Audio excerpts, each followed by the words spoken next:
Good. All right. I'd like to start on time, so it's 1:32. Good morning, good afternoon, everybody. Thank you for coming today. This is another public meeting for our prison reimagination study, so we're going to make sure that we do enough engagement and have enough conversations and input from all of you, but also provide with a couple of updates that we're having. So I'm going to go ahead and turn it over. I'm just here to say welcome and to sit here and listen just as well. So again, thank you all for coming in the middle of the day. We appreciate it. And again, look forward to the updates and also some of the input from all of you. So thank you, and I'll turn it over to Clarence. Clarence Hulse. Good afternoon. I am Clarence Hulse. I'm the director of economic development for the city of Michigan City. And we are excited that we have a huge opportunity in front of us that will transform our city for another 150 years. In a nutshell, we were granted some funding by the state to do analysis of what can happen if the prison was to go away. And just so you know, when we applied for the money, we had no clue this would ever happen. And then 2 years later, they said, well, by the way, we are going to close the prison. Oh, okay. So that's why we're here today. We have an advisory committee we're working with to talk about what can happen, what could possibly happen. We're looking at different parts of the country that have done this before 20, 30 years ago. In a nutshell, too, nothing has been decided. And part of the reason you're here is because we want to tell you where we are, what we're doing, but also every idea is a good idea, because until we vet it and make sure we can afford it, that's where we start. But there's so much you can do with a piece of property like this. Some of the mayor's goal is housing. How do we do that? And how do we afford to build different types of housing? So there's that conversation. There's people talking about they want to see sports. There's all type of ideas. At the last meeting we had about a month ago, we got so many ideas from the community. So we just want to keep putting it out there. We're going through the process. We're trying to figure out what can happen over there. And no decisions have been made. There'll be another public meeting probably towards the end of summer to do some more formalized thoughts of what we have done so far and kind of the direction we're heading. We've got time on our hands in terms of, the prison doesn't close for another year or so. And then after that, there's going to be the city and the state talking to each other with how we do the transfer and all that legal stuff. And so it's not going to happen overnight. The mayor and I were very fortunate. Am I doing that? to visit a prison that was decommissioned in 2003. And they just finished about 90 acres of development on that site, and in Fairfax, Virginia. So we'll show you some slides, but it took almost like 15 years to get started. So we learned a lot about lessons learned, what to do, what not to do, and so we want to actually go visit 2 or 3 other prisons across the country that were decommissioned and redeveloped, because there's a lot to learn, and if you don't do it right, it can cost a lot of money. So, we have a group called FAR, an associate from Chicago, who was part of our RFP process. We had 9 groups vetted to come and do this work for us. We thought that their work was very visionary. They had a team included 3 states from around the Great Lakes, and they work in small communities across the Great Lakes. So, with no further ado, Ms. Nally, come on. It's your meeting. Okay. Thank you, Mayor. Thank you all for being here. So at any point, if I start to get quiet like this, or if you can't see the screen, please feel free to yell at me and tell me to speak up. And then also we have a couple of latecomers to church. If they come in, we can have them sit in the front pew up here. So as Clarence said, my name is Mercedes Miley. I'm the president of FAR Associates. FAR Associates is a full-service architecture and urban design firm, and we work in communities of all scales all across the country. So Cameron and I are both from small towns. He's from Ohio, which I pick fun of him all the time for, and then I'm originally from Oklahoma. So both from smaller communities. I left my cowboy boots at home today. But so we are here in Michigan City in order to look at the reimagination of the prison site. And it's 100 acres, so you've got a ton of room of what you could do, that it's almost debilitating, right? What could we do? And so that's why we're having these meetings. We had one in January. Was anyone there for the one in January? Okay, a couple of people. Okay, this might be a little bit of a recap. but then you'll get some new information too, so bear with me for a little bit. And at some point in this meeting, we'll have y'all turn around and caucus with kind of the people behind you and have a smaller conversation on a group level and then report back. So it might be a little bit of the repeat for some of the content that you saw in January. For those folks that are new, thank you for joining us today. And let's go ahead and get started. So go ahead.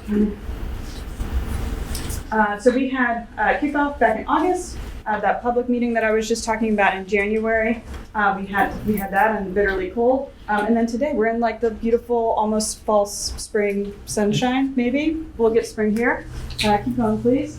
We're going to keep doing this through the spring and summer. We do have a lot of engagement planned, and if you do have a community group that you would like me to come speak at, or a smaller, Girl Scout organization, or your high school classroom, or your church congregation, I'd be pleased to come and kind of have this on a more informal level in a smaller group setting. I'm giving my contact information afterwards. So there's a lot of engagement that we're wanting to do, but it's also a very short period of time. So don't feel like you need to sit on all these ideas. We want to hear what they are, because at the end of the year, that's pretty much where we're kind of launching Michigan City with our analysis and giving you an implementation plan. It's an implementation plan. There's still a lot of work to do, and I think Clarence and the mayor, with their analysis of the site that they visited in Virginia, are going to kind of speak a little bit more of how long those plans can kind of take, right?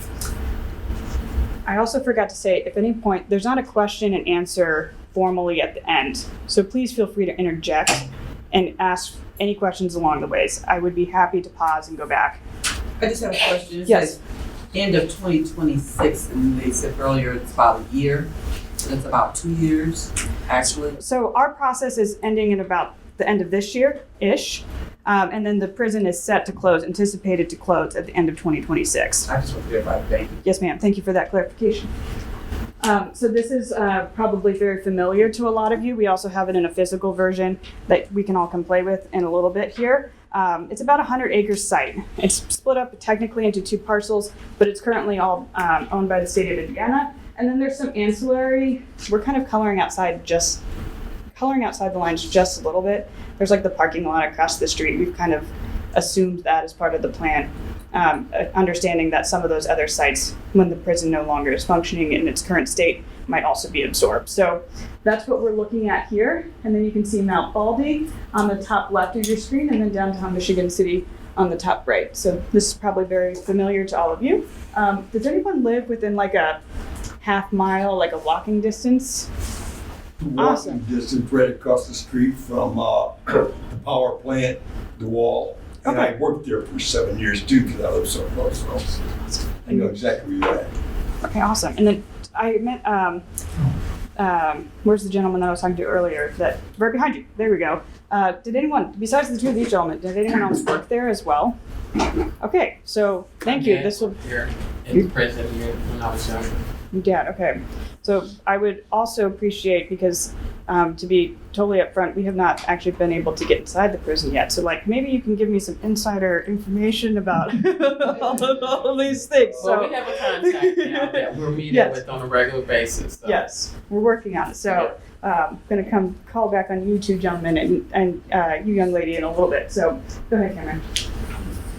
It's about 75 football fields of space. So imagine how big that is whenever you're watching your favorite sports team. Multiply it by 75. You've got a lot of room to cover. And so some of the numbers that I might throw out at you, 1,000 housing units, it's like, wow, that's really big. It's also a really, really big site. So keep going. At another, just a local scale, it's about double the size of your Lighthouse Outlook Shopping Center. Including all of the parking, not just the buildings and all of the parking times 2, that's about how big it is.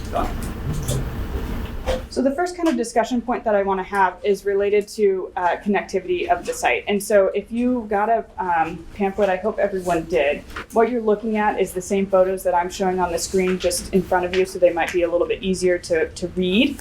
And you can feel free to mark that up. If you do leave notes on it, please leave it with us so that we can read those notes. I'd be very happy to read all of your notes. If you want to take it home and share it with other people, you're obviously feel free to do that as well. I'm going to show you a series of options. And what I would like to do is show you these series of options, explain kind of what we're talking about and what we heard in January a little bit. I'm not going to tell you everything that we've heard so far. Give you an opportunity to kind of shout out some things back to me, have a smaller conversation with your neighbors, and then I can give you kind of an update of what we've cumulatively heard from the public so far. Does that sound like a good plan? Okay. So what you're seeing is a series of images. We've talked about, in addition to obviously new roads that would need to be built, bike lanes that could be built that connect both the potential new residents and new business owners of that site to other parts of Michigan City, to themselves, and then also to assets like the Indiana Dunes, for example. This boardwalk to the beach, it's so close to the beach. It's like right there, and you just have to kind of get to it. So that's more of a design solution that I'm really interested in. But it's a logistical problem, right? It's really close. A lot of people have really liked that so far. Question, Yes. would there be a crosswalk over Route 12 to get to that boardwalk? That would be one of the considerations. So right now you do have an at-grade crosswalk and the cars have to stop. And so that's one of the things that we've heard is there something that flies over? Would you have a a button that you push and the cars stop and then you go? Those are kind of all different options. There's a huge grade change there in order to get to the site. So then how do we get people that might have bikes or strollers or mobility issues also there? But those are some of the options that we're looking at. Yeah. Any other questions related to the? So the site, I hadn't thought much about this, we need another stop along the South Shore, but I think it goes right through there, right? Yes, so it does. And also the Amtrak goes right through there as well. And so that is, Michigan City used to have an Amtrak stop. And so one of the things that we've been discussing as a team is, does that Amtrak stop reliven potentially? Does it reliven in the same location? Could it be closer to this site? Is it closer to downtown? And then also the South Shore line as well kind of clips the top portion. If you go back, Cameron, really quickly, I'll point it out to you. One thing I'll add about the South Shore, the NICD, is that we do have a project underway with the Lilly Gift 8 money on connectivity from the South Shore new train station to the Trailway and the National Park. So we have funding for that. So I wouldn't be as concerned about a new location or a new stop versus the money that we received to connect already. And we've received approximately $4 million for that project already. So I think we're underway on that too. So I think that's our connectivity piece will be the train station to the Trailway and to the National Park. Yes, sir. What thoroughfare are you talking about using to get to 12? Which thoroughfare? Yeah, So- Willard Ave or Foster? Sheridan is what goes north from the prison site right now. That will connect to 12 to get you directly north. You want to go back? But are you thinking somewhere else? So right now, kind of the most direct route is if you come straight up Sheridan here to 12. It's a dangerous crossing. There'll have to be some kind of crossing because it's dangerous over there. Cars fly. They don't pay attention to the people on bikes trying to get across. So right now, I see There's someone a just crosswalk. raised there. So there is a crosswalk there. So can you tell me a little bit more about, do you feel like even with the crosswalk, it's It's the dangerous. mayor's I think nodding. it's dangerous because the speed limit is 45 and they're really flying around there. Right. There is a project with NDOT right now for Highway 12 coming around that bend that is already underway. So they are doing, I don't think Tim is in here, Tim Lerner, but our city engineer is involved and worked with NDOT. So Highway 12 is a project that's on the project list now. Yes. So, and we talked about the speed and how to slow that area down. There's some blind spots coming from the streets over there where the homes are. So, but all of that is a part of that project. Does that help answer your question, ma'am? Okay, yes, sir. Did I understand correctly where you're talking about possibly having an above the highway crosswalk in a section, let's say like in Sheridan or another one of those roads over there? I'm assuming that would undertake, or you'd need something like that once that whole prison area was refurbished and it was all made into additional housing, right? I just feel that anytime you have to leave from the surface and you go up above and go over, that's a costly loser, and you're just set up for insurance claims of being you're almost be better off there to go underground. I personally think it'd be best to have traffic lights just for the one place where they can cross. And have it well shown on the highway as you get up to it. You got a light ahead of you. Right. And if you don't want to listen to that, we'll let the police handle the rest of that. But it's not going to badly affect your insurance as badly as climbing up. Can you imagine with kids or a grandmother or grandfather that's having a hard time walking? There's no way you're going to work that out.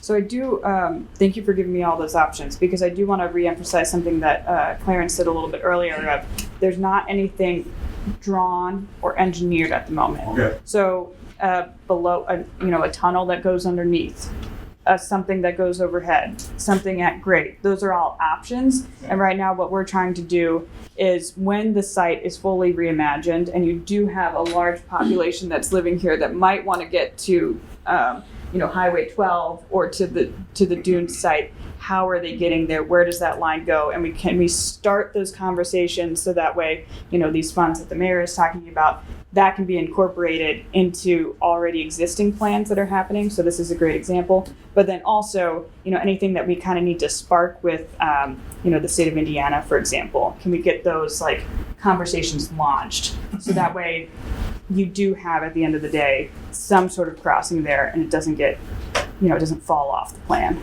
So. All that might help me with my plan that I talked to you about, rather than giving out for additional people having to go to the beach.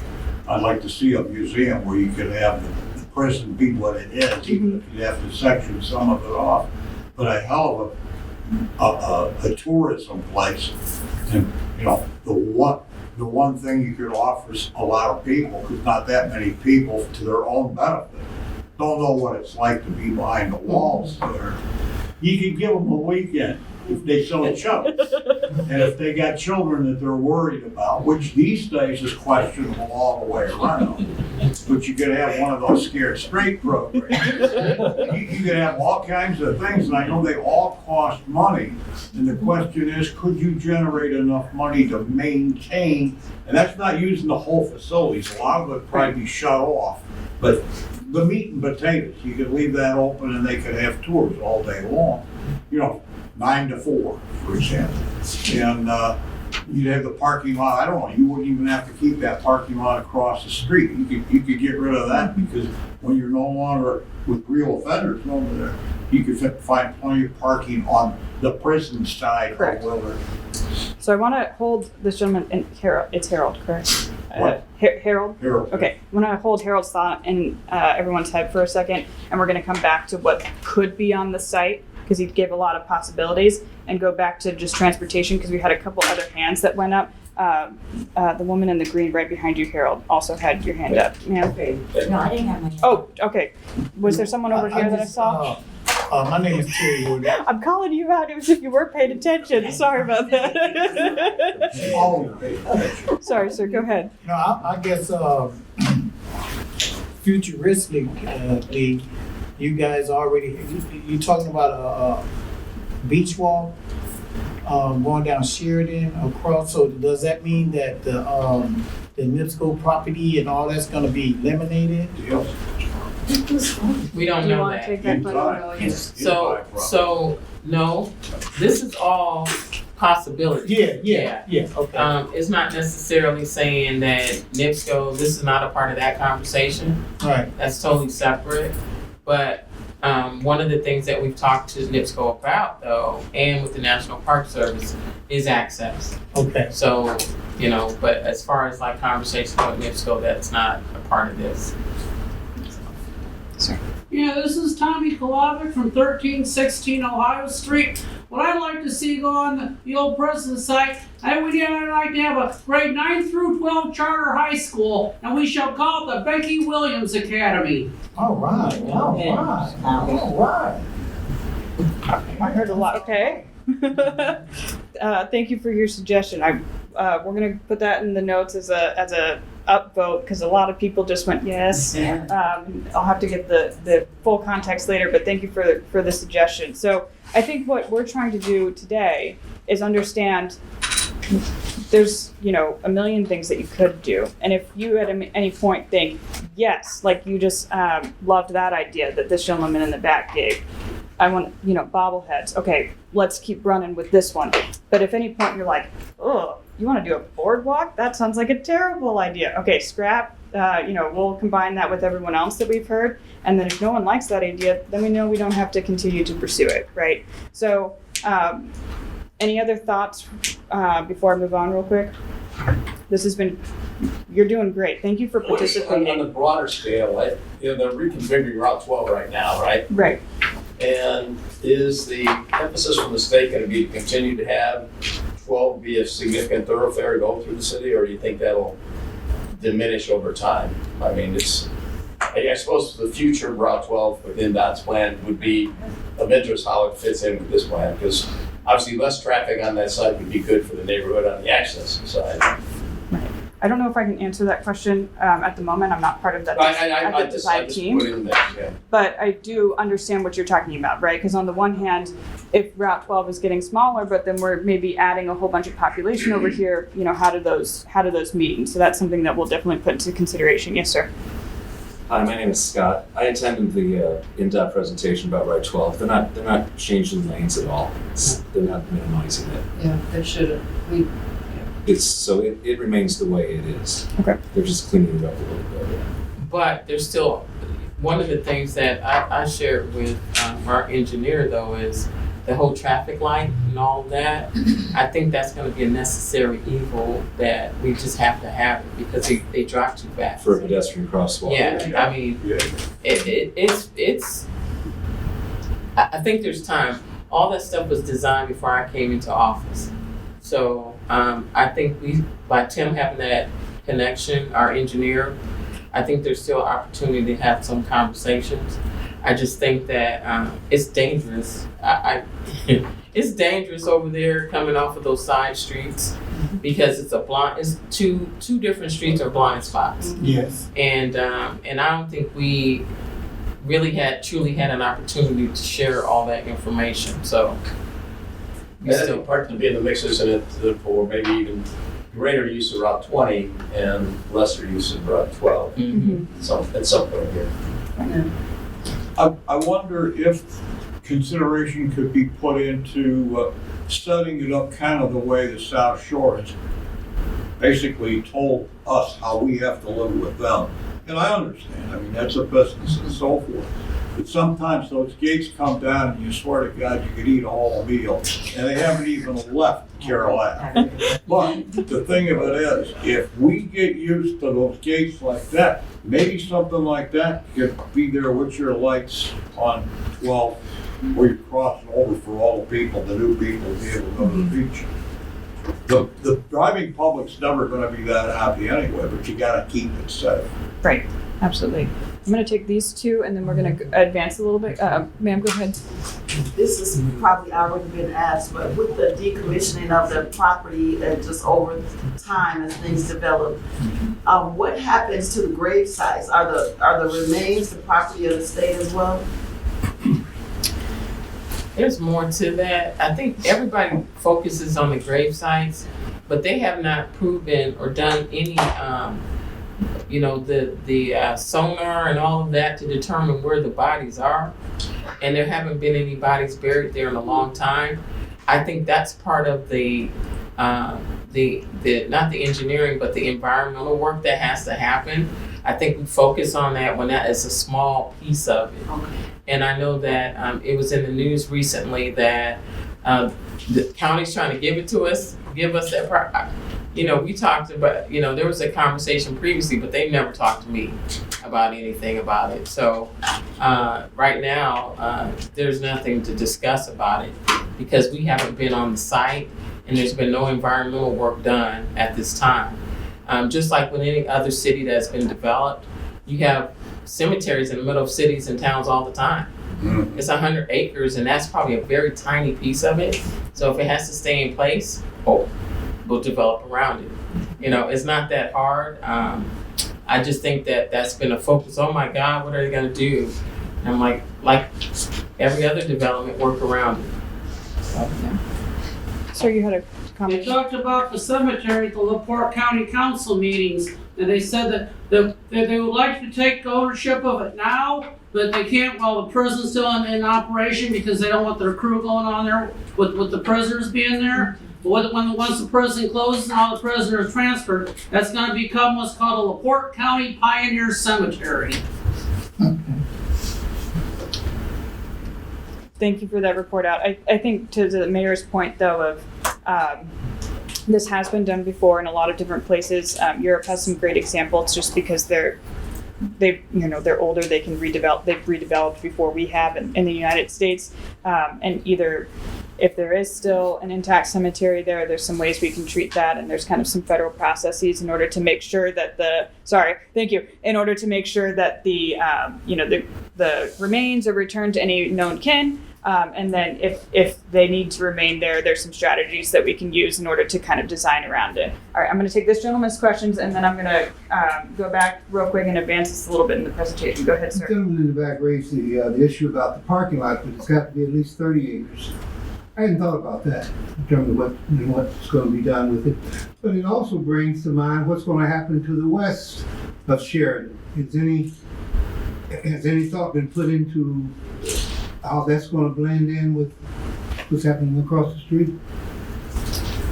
Yes, because it is part of what we do as urban designers is make sure that what we're drawing is cohesive, right? So we don't want it to just be a spaceship that lands on the west side of Michigan City, so to speak, right?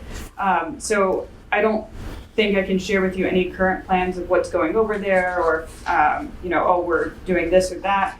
But we do consider when we are drawing, how does, this site impact things around it? And whether that's a one-way street or parcels across the street or just traffic lights like we were talking about earlier, there is some fringe zones that get considered and get drawn as part of our plan. So, thank you for that question. Just real quick, do you know if the railroad is planning on putting a museum there on Sheridan? Because I've seen signs on the fence I that don't know says the something answer to that about a question. museum, and then I don't see it right now, so I don't know if I got taken down in the weather or what. But I was just curious about that. I don't personally know the answer to that question. Have you heard anything? I haven't. I'm sorry, I don't know the answer to that question. I know there's some old railroad cars there and stuff, so.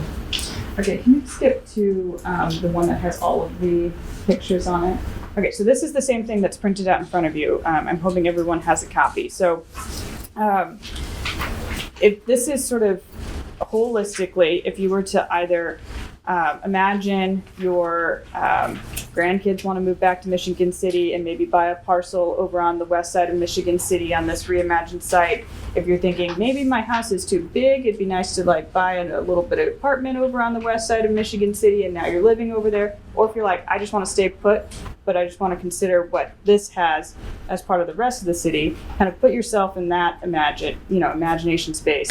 And we're giving you 2, 4, 6, 8, 9 different kind of options of what this could look like. And some of these have been shown to be very important. For example, in our January meeting, some of these came out as this is really important to us. We really want somewhere that we can walk to.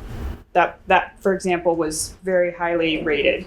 And then others of these we were told that really isn't a concern for us. So for example, the Amtrak reopening that I mentioned earlier, a lot of people said, I could take it or leave it. So is there anything when you're regarding would you like to see a bus system that could pick you up and go door to door? Is there something like a dedicated bus lane that you would want to see that could benefit you if you lived over there? So those are the questions that I'm kind of asking. So before we move on from just transportation, does anyone have any thoughts about those sort of themes. You're like on the edge of your seat. You want to say something. You're like, I'm not done yet. I'm just thinking. I think if you did have like I won't say an Uber system, but like a bus system like that right there that carry, because the way it's looking at it's gonna be like a resort situation. So you might want to consider having like a bus or something to take like the visitors around to the spots, or even the people that live here. I'm gonna be honest with you. I used to love the Amtrak because we can go right to the Amtrak and go to Detroit. You know, I don't even think they pick you up there no more. But I'm just saying, yeah, I think that would be a good idea because, you know, some people, you know, again, that'd be convenient. Right. And it could be for tourists, but it could also be, you know, my block in Chicago, there's the Pace bus system that picks up my elderly neighbor and takes her to her classes, you know. So it could also be for people that have limited mobility as well. It doesn't necessarily have to be resort-based, right? But yes, thank you for saying that comment. Did anyone else have a hand or? Yes, sir. We do have an existing bus system that runs around town and connects us with the port and the university. So it could just be a matter of adding buses or extending it out into this neighborhood. Correct. Thank you. All right. Oh, yes. I didn't see any examples, but I've heard the mayor say this before, some level of grocery or food access. I know, you know, we're trying to get that into downtown over at 5th and Pine, but I would guess people on the west side, at one point in time, there was some consideration of having a gas station over there, and there were worries about that.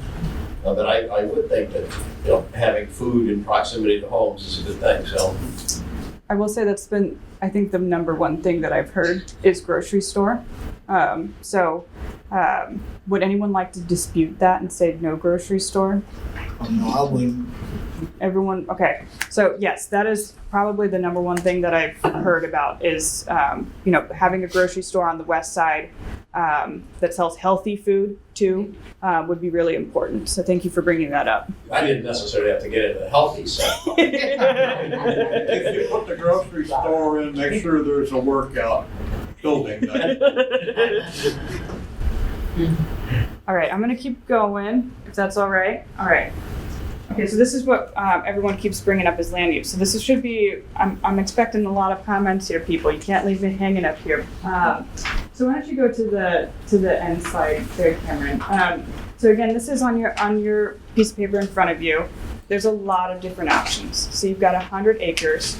That could be a mix of housing. That could be a mix of businesses. That could be a mix of retail spaces, grocery store. Sorry, I'll talk a little bit louder. Grocery store could be a lot of different things. But in order to support those more commercial uses, we are expecting some housing. We did have a report done by Zimmerman Volk as part of our team in order to kind of anticipate what the volume of housing would need to be. So we have some numbers that we're working with, but what we're asking today is, what would you like to see? Is there a, you know, if you wanted to move right now inside Michigan City, is there something that's missing for you? Is there something that if, you know, again, if your grandkids were moving to Michigan City, is missing for them? So those are kind of the things that we're looking at and asking about. What we're showing on here is a bunch of different types of housing as the first three options. We've got some larger buildings, which is similar to what's going up in downtown Michigan City right now. Townhomes and single family homes. And then here's like where it gets really wild, and we've thrown up here some crazy ideas that people have given us. Water Park was pitched at the public. I see some head shakes in both directions, but that was something that was pitched to us. Hotel spaces, a lodge was also pitched to us during the public meeting. And then on the English here, right side of the screen, excuse me, we were showing a couple of different outdoor natural spaces, so extensive walking trails, for example, bike trails, not just to the dunes, which is what we were talking about earlier, but also on the west side, inside, where anyone could, you know, ride around their bicycle. community center is something that we've heard a lot about as well. Somewhere where you could go and play basketball, have a neighborhood club meeting, those sorts of things. And then we're showing different types of. These ones are just different types of retail experiences. So just based on volume. Any initial reactions to the pictures that I'm showing you, or any of the verbal descriptions that I'm giving you? Insofar as a community center, I would zap that and put all of that energy into bringing the Hope Agency up to where they'd be able to serve that entire area. It's just like down the Right. street. Right. So, yeah. I don't think we need another community center if one already exists and needs to be. It needs to be They're gonna do upgraded. the Boys and Girls Club too, we heard, over there on Cool Spring, they're tearing up that property there for that. So, sorry, I'm not familiar with this properly in particular. You're saying that they're. Is it gonna be a Boys and Girls Club? It will be, okay. Yes, it will Okay. be, because the Y was next to it, that's closed down. Mm-hmm. And now they're tearing the property up over there to build a Boys and Girls Club. Okay. And there is already a Boys and Girls Club, they're just building a new building for it. So that there is already a center. And it's replacing that. Yes. Okay, gotcha. Okay, so this quadrant of the room is kind of like, community center, because maybe there's already existing facilities that could be enhanced. Is that what I'm hearing? Okay. Sir, you had your hand up in the back. Well, me? Yes, sir. Yeah, these field houses and civic centers that you're proposing, Michigan City just don't have the capacity to maintain the upkeep and the staffing of those. Those usually got about a shelf life of 25 years, but we'll end up having another Genesis Convention Center, just like they got in downtown Gary. That's what it'll metamorphosize into. Scrap that. Yes, sir. Something we all have to keep in mind is when it comes to retail and things we want, these things have to be economically viable. People always put their hands up for a skating rink, an ice rink, a bowling alley. Those don't work in today's economy. We don't have the population for it. So we have to remember economic viability as part of this. I would point out things that have been very popular both in Chicago and New York. The High Line in New York and the 606 Trail in Chicago. These are abandoned railroad tracks that have been made into lineal parks for people to recreate, and they've been wildly successful and raised property values all along the route. So instead of like dedicated parks, maybe a linear park that leads through the development, leads towards the boardwalk to the beach, something more like that as opposed to a 2-acre green space that most people won't use. Like the Monon in Carmel. I was going to say, just to give a non-urban example, Cameron and I are also doing a project in Peoria Heights, Illinois, where they've done the same thing. It used to be a trail line, or it used to be a train line, and now it's about a 4-mile long biking trail. And then one of the last points regarding like a Boys and Girls Club or a community center, we're also working on a very large program here in Michigan City for our, I think we call it the Elston campus, our old high school, where a lot of these community groups and social services we're hoping to relocate there so they have a synergy within themselves being combined. So we don't need to reinvent the wheel. I believe here we're going to need mixed development of mixed types of residential, probably not single family in my opinion, higher density. We can extend our bus route there to get public transit. We don't have to reinvent the wheel. It would be great if Amtrak would sign on to a new stop, because let's look at what a new train station, a new stop. Look at New Buffalo. It's a bus stop. It's just literally a bus stop that the train stops at. So to get a stop would be great, but that line doesn't have a lot of volume. But would that be a good fit? I think so. It could bring you from Chicago to the National Park, to this new multi-use development we're going to have there. But let's all remember economic viability. Economics has to drive this in a large part. Things have to make sense. Grocery stores, I'll finish up. Yeah. We all want a grocery store on the west side. The problem is Walmart is, I think, 40 or 50% of the grocery market in America. It's a very low margin business. And if you can get an operator to operate there, God bless. But don't think a full service supermarket. Think more a convenience store that has fresh produce. We'd be thrilled to get a Trader Joe's or something which is a smaller format. Right. But again, it has to make economic viability for any developer to develop and operate. That's it. Thank you. Skylar or Clarence, did you have a response? I saw both of you. No, okay. So I think as just a quick caveat, so thank you for that, because I do hear you, and I do want to emphasize that we're a little bit dreaming right now, right? We're kind of, it's a reimagination project, right? So we are in a little bit of a dreamy phase, but part of our team is market analysis in order to make sure that anything that we're hearing from the community, we're also partnering with sort of the numbers speak in our developer talk, if you will, and making sure that what we're recommending is viable in some way. And so part of it's not probably all of these things, but it is probably a mix of a lot of them, right? And so thank you, sir, for bringing that up and pointing that out. You've had your hand up in the hat. Yeah. I was thinking more of flexible spaces. So, years and years ago when Woodfield, the shopping center was built, it had an ice rink. Well, now it's, something else, and there's something else after the ice rink. So if the spaces are flexible enough, they can trend with the time, So now it's, an escape zone, and then it becomes something else, So to be flexible in those kind of spaces, I think is a benefit.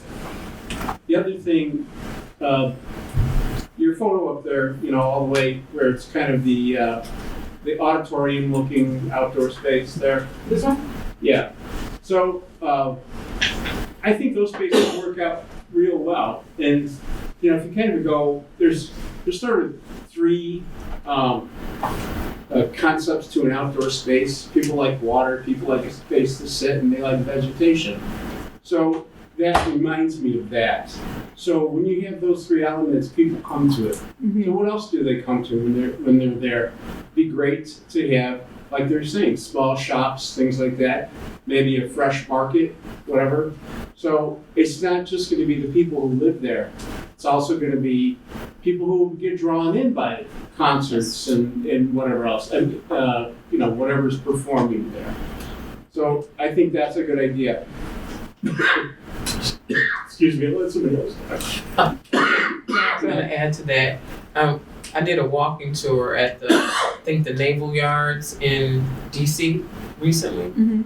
And the flexible space that he's talking about, it was an outdoor, it had an ice skating rink in the wintertime, but it converts to different things depending on the weather. And it was viable. It was like a park. It was like a neighborhood park. I was over in South Bend this past weekend, and something very similar at, I forgot the name of it just that quick. But I was there for an event, and they had an outdoor attached to a small event space that people are out there getting skates and everything, but it converts. I think flexible spaces can work. Because I think people want roller skating.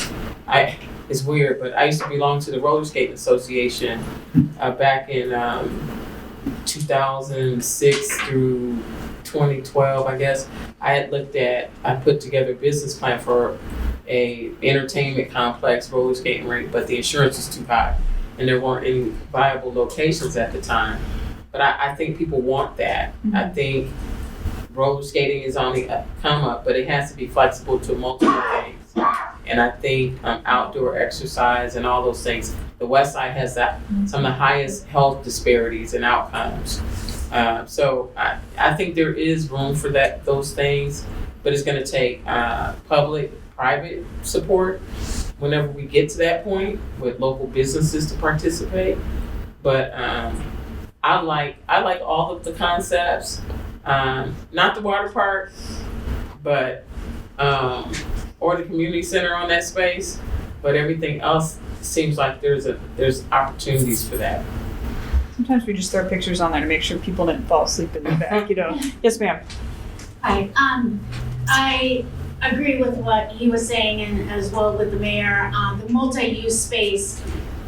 What I see here as a full-time citizen and part of the community is we have 12 months, and a lot of what I'm seeing is really a 6-month being outside.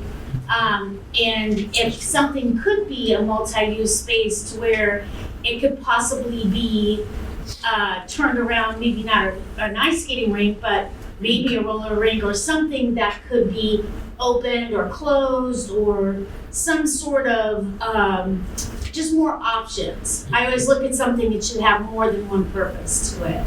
And so that might be something to really consider when looking at a lot of different things, is that rather than an actual retail brick and mortar, can something be mobile to be able to move with our climate? Because as we know, our climate here is very different.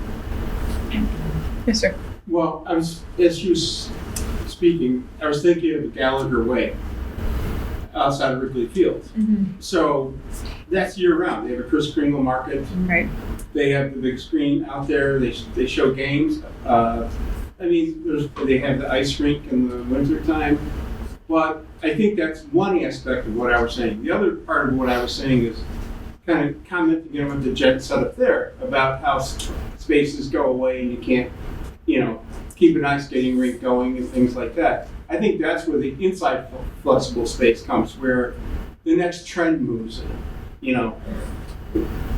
to something like that, So something, the Miesian universal space. Okay? Right. I think it's from my side, it's making sure that we have enough of these types of elements that are special enough, that are focused, so that people know where they are. Maybe it's a central walking point in this reimagination plan. It has some significance, right? But you can't do too many of them. Otherwise, you'd get overwhelmed from kind of a resources standpoint.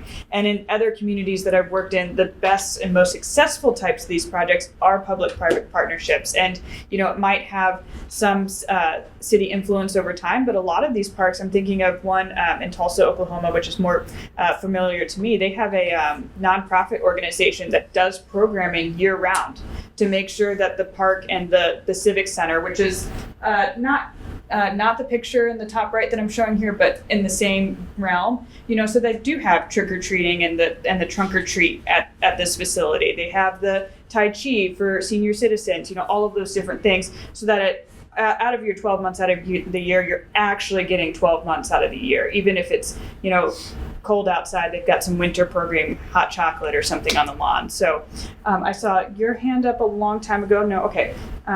Did your hand go up Yes. too? Okay. One of my employers grew up in Columbia, Maryland. Mm-hmm. It's right between Baltimore and Washington, D.C. Mm-hmm. You might be familiar with James Rouse. He was the developer of that area. And she found it so fascinating to witness a whole city coming together that it led her into eventually becoming a fairly major consultant with HUD. Well, my interest is getting some of our young folk involved with this process that's getting ready to take place. Planting that seed for them to understand stuff just don't happen. You really have to plan it. Yes. And even with this meeting, if we had got in touch with some of the juniors or seniors, some of them might have wanted to come to see what this is all about, and we can certainly pursue that as a part of this whole effort. The other thing with James Rouse is that when you go there in the fall, the vegetation is so colorful, and he planned that. He put certain trees in to make sure that they were going to screen in the fall. Mm-hmm. Again, as we plan this year, I'm looking forward to us giving consideration, for that too, to just make that area screen. I drive around it quite a bit, to the point that I wonder if the guards have recognized my truck. They're driving real slow. And I'm just imagining what this is going to look like in a short while. And if I can, bring up something that the mayor raised at her State of the City address when she spoke to a site similar to this. I don't remember what you said it was, but you said you were there 20 years ago or something like that, or they told you that the site closed. And she was sharing that with us to let us know that this could take a long time, although I take exception to that, in that I believe that we're going to have so much to offer that it's not going to take 20 years for this whole effort here to come to fruition. Can I speak to the kids? Oh, yes, please. I did, so I did do a small presentation the other day, since it was juniors and seniors. Oh, good. Last week, in the morning and in the afternoon over at Elston. And I kind of shared with them some of the economic development things that we're doing. I mean, they had some interesting comments, about what they've been hearing. And I was like, that's not true. You know, I got defensive. So I think that is a good opportunity to do something. It has to be, you have to go to them though to do it. Yeah. I think there's an opportunity to maybe do a presentation to them, a little bit around economic development, and then tie this into it. It has to be a little bit more than just a prison, but I think there's a way to do it because they have some interesting comments and conversations about things they're hearing. He was like, no, I heard that's all low income housing. And I was like, wait, no, it's not. It's this and this and this. And that's not what I heard. So I was like, okay. So yeah, we probably should have conversations because they do have input and they have some very interesting things that they would like to share. And that's coming from some that don't have any idea what they want to do, and some that are very, hey, I'm going to work, or I'm going to the military, I'm going to do this, I'm just going to get an apartment with my friend and get a roommate. So yeah, timing is probably good for that. But to this, I just want to ask Mayor, was there any one thing that they kept bringing to the front about what they'd like to see in Michigan City anywhere? We didn't talk about that because we were talking about, actually, the conversation was really focused on, this week or last week? This was last week. So we were working on the resumes and interviewing, and then we started talking about opportunities in the city. And so I pulled up part of the State of the City, and we started going through the slides. And they seemed more wanting to talk about that than the next thing. So we didn't get to that. So that's something I'll bring up when I talk to them next, but we never got to, what they want to see. All I hear about from my kids and their friends right now is that we don't have enough amenities in housing. My daughter, they live in places where they got dog washes, coffee shops, nail salons in their apartment buildings. They want amenities to live here. They want to be able to go downstairs and get what they need, go to a restaurant in their building, dry cleaning, everything. And that's what they've become used to that, especially when they go off to college. And then they come back and they're like, you don't have Wi-Fi's not included? I mean, they want those things and we just don't have that.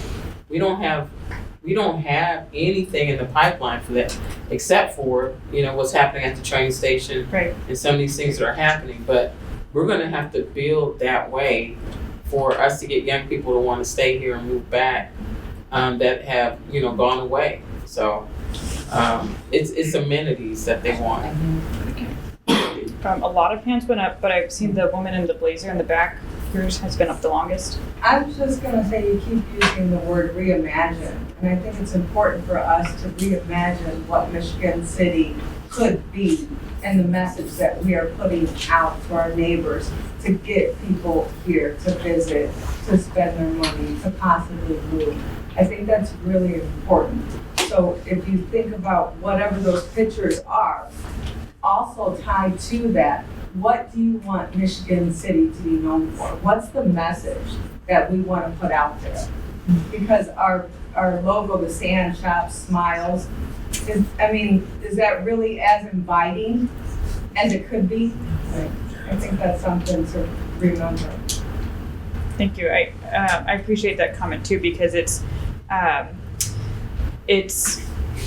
what is the several of the people. Let me back up. Several of the people when I was doing the January meeting talked about they hadn't heard of Michigan City before, and they moved here and they're like, oh, is that where the prison is?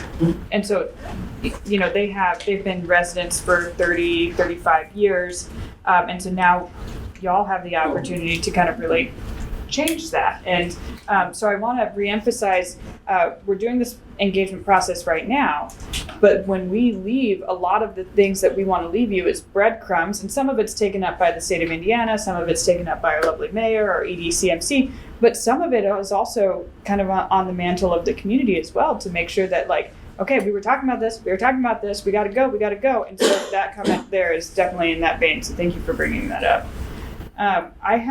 I don't know what time I was supposed to go to, but I think it's 2:30, so I'm still good, as long as everyone else is still good, but I just want to make sure, is that, does anyone need to leave? If you do, I'm not gonna, gatekeep you. I'll let you walk out the door. But I also want to give Clarence and Mayor Angie a time before people have to go to talk about the Virginia site that y'all went to. Do you want to switch to that really quick? Yeah, and then we we can can. come back and keep going. Okay, that works. That works? Okay. You have that, the thumb Yes. drive? Okay. Yes.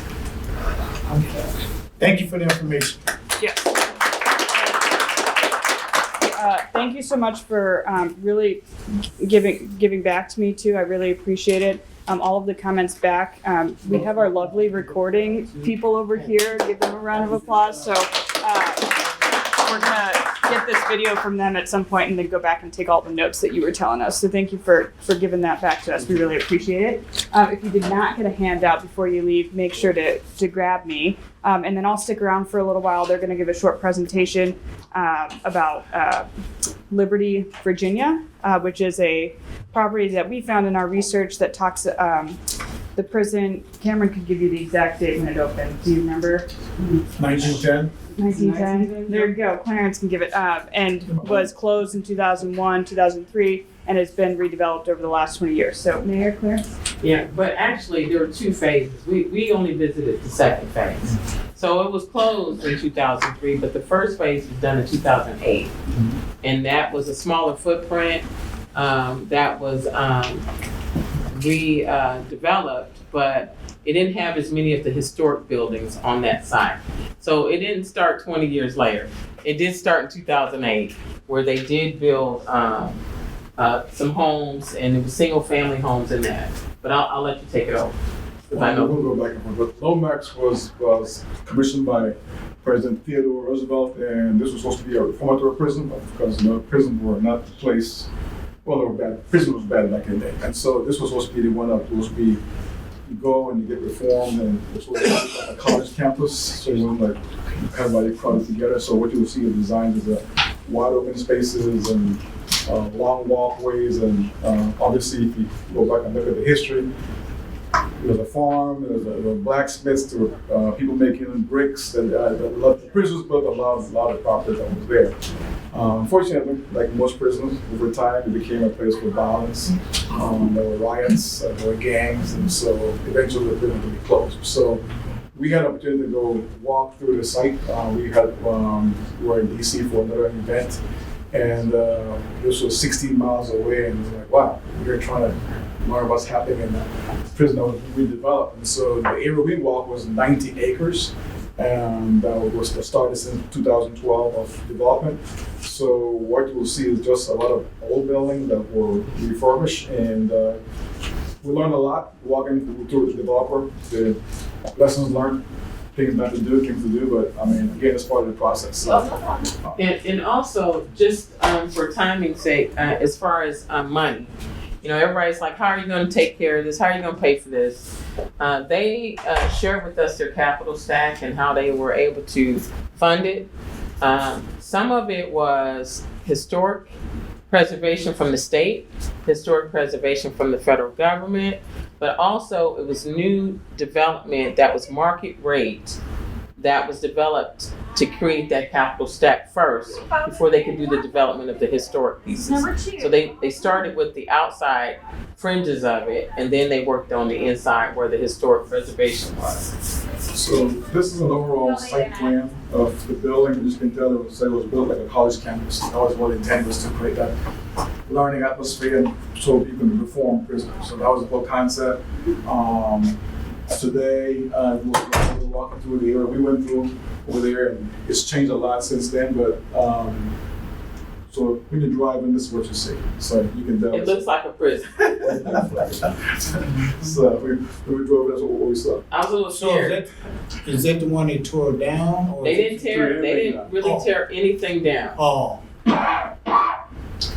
Again, these are apartments. We'll show what the inside looks like. But former prisons, these are apartments. Yeah, so open vistas, long walkways, and those buildings have, some of them are still being developed, but we'll show you what they did with those buildings. Those are all former prison sites, but with cells inside the building, 2-story cells inside the building. So you enter through here, and there's additional locks inside the door, and there's 2 rows of cells, 2-story. What's the acreage for that facility? This area was 90 acres, but the whole full farm is about 2,500 acres. They had a farm there too, farming, a lot of stuff going on. So, but where they live is 90 acres. Yeah. Well, stop before you go.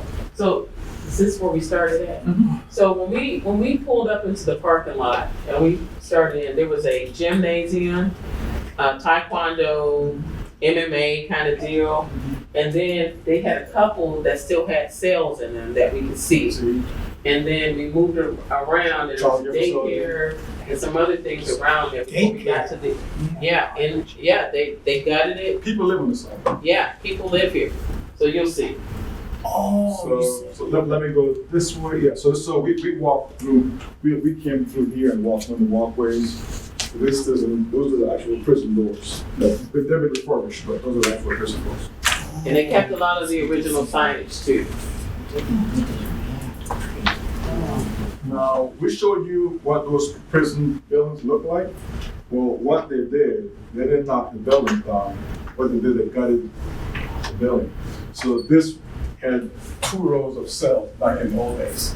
So what they did, they took out all the cells. So they make it a white box. So this one is still unfinished, so look for a tenant. So if you need to subdivide, you can put your water and sewer lines, get your lines in the middle. So, but this is, she said, it was an MMA gym, and so they're using it for that. So there's a possibility of some kind of pet warehouse want to be in there. So there's different uses, but I was impressed with the fact that we didn't have to knock the buildings down. You could find ways to refurbish them and make it work. And they kept these were original windows. Mm-hmm. So what they did is they kept the windows for historic preservation, but inside they put an additional, they built insulated windows on the inside so that they would have the double pane. So they came up with creative uses of doing that, but keeping the original. And that took special attention from the historic commission. Yes. Yes. So we went through a couple of areas that they still had the cells still intact. So this is what the areas that this was before. That's what the original looked like. And so those are the cells down the hallway there. On one of the areas, these are apartment buildings that they refurbished, or actually they were built. These were built. So these were the townhomes that were built right on the outside of where we were. And the townhomes, he said, actually, these are market rate. They did these first. These were market rate, $500,000, actually $100,000 more than what the going rate was, but people were trying to move outside of DC. Single family. And then the single family home, the last one they sold was $1 million. But to do all the work on the inside, we talk about economics, you still have to have market rate to get to the affordability piece. Now, these are 5,000 square feet, these homes. They were a lot bigger than I could ever expected, But these are like in the surrounding area. These are brand new builds that were done outside of the actual where we were standing. We had to drive over there and walk over there. But we'll show you the affordable units, but also there's also senior units that are affordable too. So this is an affordable one bedroom. So this is our prison block that took and made it into an apartment. And let me mention affordable. Someone's like, that's not affordable, that amount. Affordability is based on your region. What's affordable in DC is not the same as what, it's based on your AMI. So people say, well, I can't afford $1,300. Well, that's affordable over there. That based on their AMI, that's what is affordable. So it's based on the average from your region, your state, your county. So, you know, we just want to make sure that people understand that. AMI is what? Adjusted median income. This is the bathroom. This is the back of the apartments. And those are some of the common areas. Again, they really did a fantastic job. I thought they had a whole building really developed and they did something nice. I mean, preserve a lot of the exterior and the roof had to be redone, but to try to do a lot of the preservation. The floors are, block, it's all concrete. Interiors, pool. The only buildings that were actually cut, that were demolished, was for this swimming pool because they weren't historic. So you can't see it from this direction, but this building here, there's a building here, and there's a building here, and they sometime in the 1940s or 50s or whenever they did it, they had built a connection, and they were able to demolish that because it wasn't historic, and that's how they built the pool area. Do you know if the new property had to conform to the historical preservation codes? No, not in that sense. You talk about the housing, right? The houses and the townhomes, but they wanted the same look and feel. That's why you see that they look very similar to the brick and the architecture. So they did receive historic tax credits. Yes, they did. For the main part of so the old buildings, they did receive historic tax funding, and so part of that was a similar look and feel like the mayor is talking about. So then we able to get a lot of the old bricks and refurbish the old bricks to different areas too. So yeah. So my question is people actually living? Yeah. Yeah. These are senior 55 and over affordable housing rental for seniors on the side of the fence. The developer wanted to knock the fence down, they couldn't because the fence is historic. So, but they had to dig like 15 feet underground to put the water source. Yeah. So, and they made cutouts for the roads. For the roads, yeah. That was one of the models they had. You can tell some retail on this side, and there's a liable grocery store. Yep, they built that grocery store. And again, when we actually walked there from when we started in the entryway. Walked there. This was a daycare, but we walked to the grocery store. This is the brother to Aldi's, and we went in. It was a full service grocery store. We talked about coffee, but they used market analysis to determine no coffee shop can survive. Yeah, Can survive. but they have a tea shop. So anyway, but their daycare is 2 full buildings and fully 100% full, 100% full. Wow. So. What was their occupancy rate on the actual units? Are they full also? They said that they're full. I mean, So, here's a snapshot of 90 acres, 101 mixed income apartments, 107 townhomes, 24 single family homes, and 100,000 square foot commercial, 3 acres of green space. So that's in that 90 acre block. What they were able to do was to refurbish a lot of the buildings because, as you can tell, the footprint, the buildings are built all over. We have a little more. We're consolidated. Yeah, our buildings are much more consolidated. So we have to do some more buildings additional than they can. But it was a great trip for us, and just to kind of see what's out there, what people have done. I mean, I would see it as kind of come alive as you walk through all those old prison cells, and it's like, wow, this is amazing. But when was that prison originally built? 1910. 1910? Yes, 115 hours of 150. So, Ours was 1860. But you're right, ours is 1860, so it's not, 1861. it's not gonna work. So What do you mean, what's not gonna work? The plumbing, well, most Oh, of no, you can except for redo the that. new buildings, but not the older buildings. Well, those buildings, these buildings were still 100, it was still 100 years old. Yeah. So Right. what they had to use historic tax credits and things to do the rehabilitation. It wasn't like the pipes were still good. Right, that's. No, you still have to spend The money. pipes and electric and everything. No. Upgrades. Upgrade, plumbing and But- electrical. That's But also understand with development, whether it's electric or not, that prison has been refurbished multiple times. Some of it. Yeah. That outer wall is basically brand new. Right, you know what I'm saying? So it's not like, oh my God, they built this in 1865 and we never did anything. That's not the case. They just knew that it's gonna take another 500 million to get it up to code now. Right. So, there's some things. So, you have to look at the museum space and if there's ways to make it a tourist destination. The cool thing about our footprint is it's consolidated. It's not like this spread all out.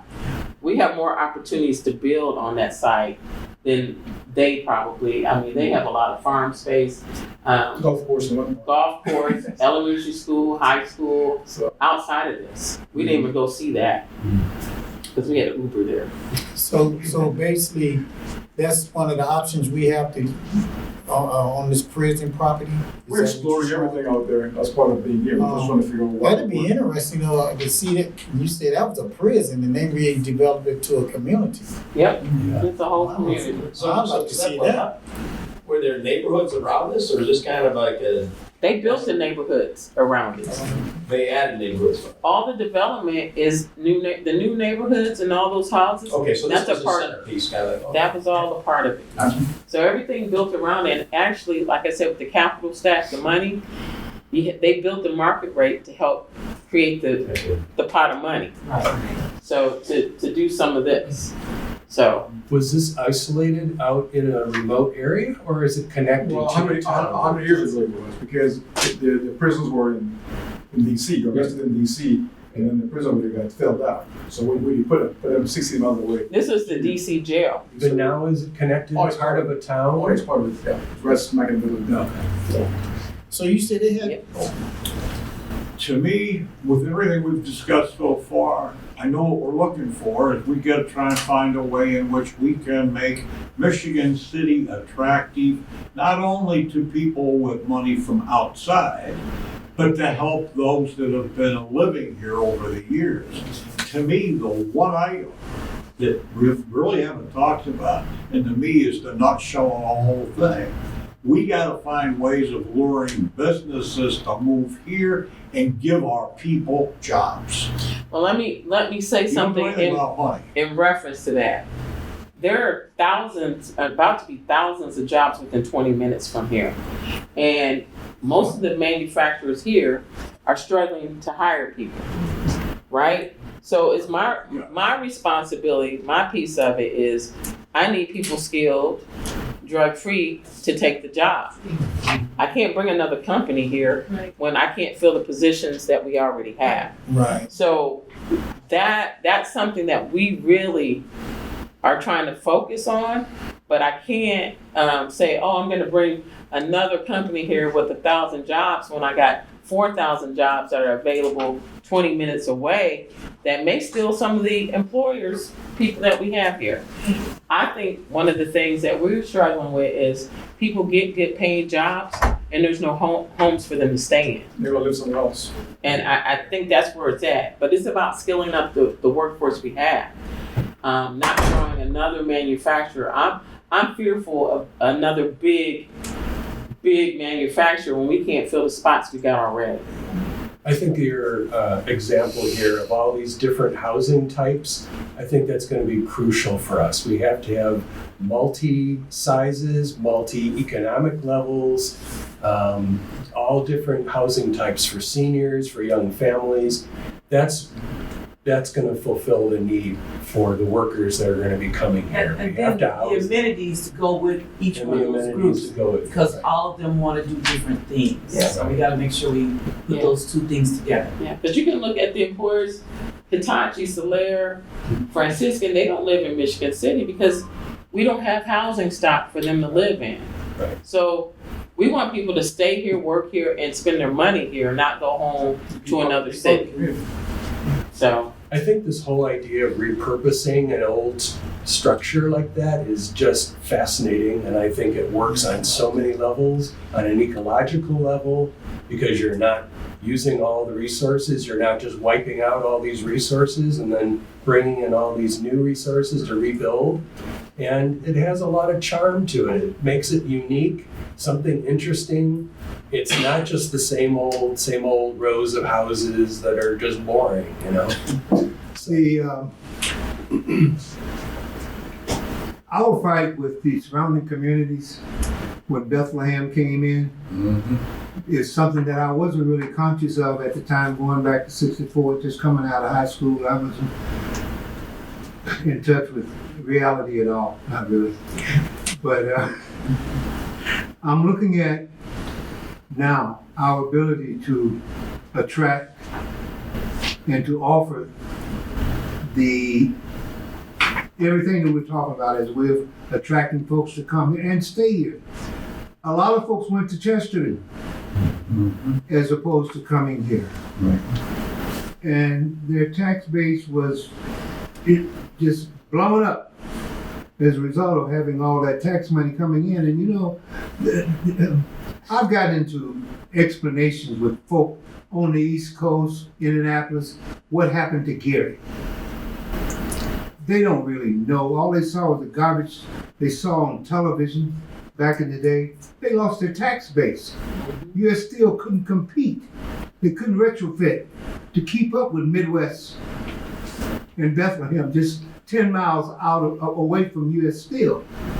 And I see that as something that we need to make sure is a part of our equation. Our schools have got to be there. That's what attracted them to go to Chesterton, was the school system. So we have got to be there.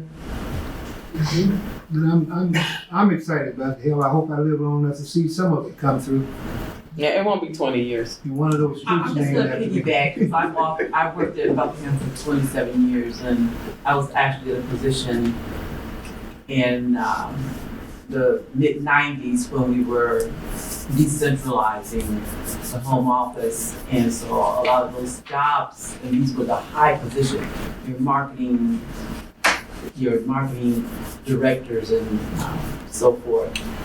And we had 110 people relocate to Burns Harbor Division. And we had 2 of them move to Michigan City. I was wiped out, and some of you may remember Mike Hay, because he lived in LaPorte, and we were trying to make sure we got him in Lisa County to Michigan City, and it was because of the schools back then.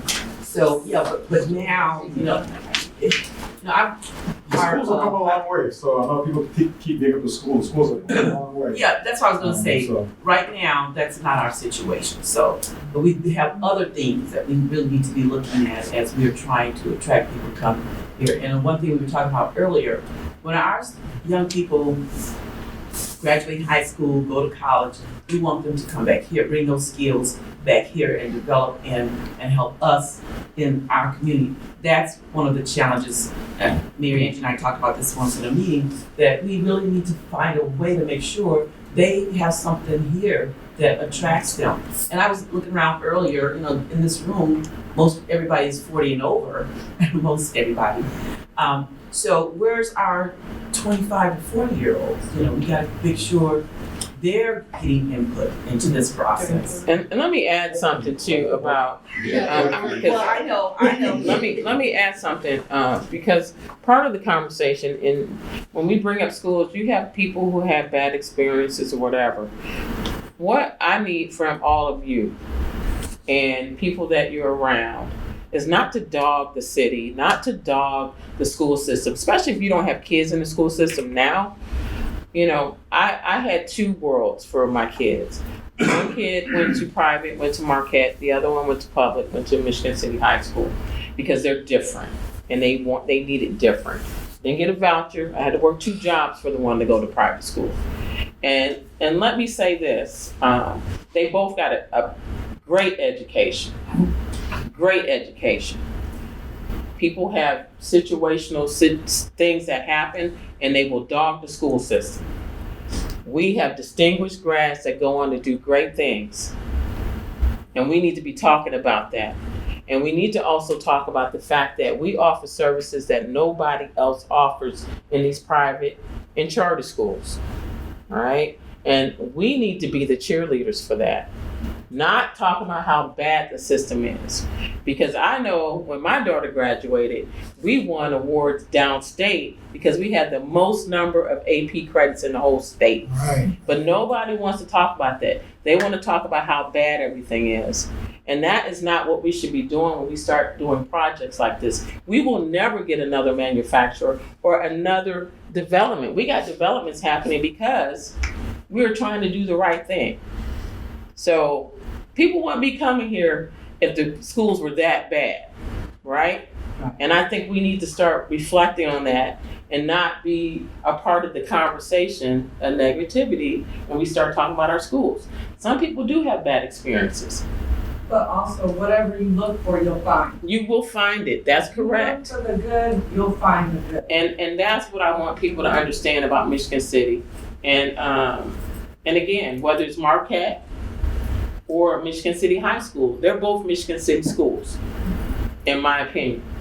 So I just want us to make sure that we all remember that.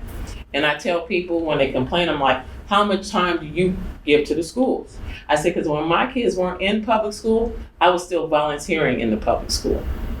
Okay, so I just want to make sure we are all cheerleaders and champions of what's about to happen in Michigan City. I want everybody to be able to say, well, I gave my input and they actually used my idea, right? Mm-hmm. And that's what we need. So I didn't want to get on my soapbox, but I did. Because we have, we got to get stuff. Because that was some of the things we talked about all along the way back when we were trying to get people to move here. We were trying to be the cheerleaders for Michigan City, or Mike Hagan and I, we were trying to be the cheerleaders, you know, for Michigan City and LaPorte County. So yeah, that's very important. Yeah, but we're gonna make it happen.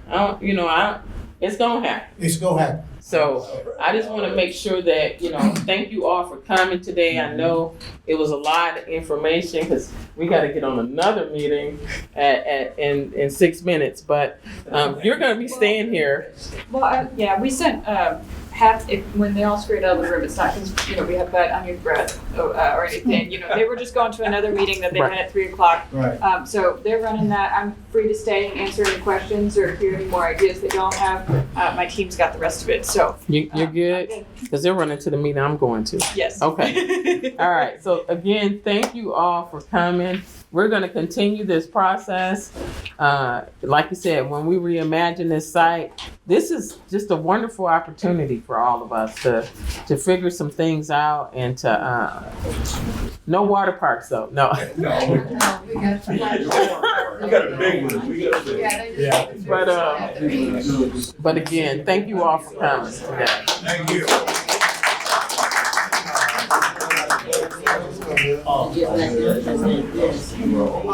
Yeah,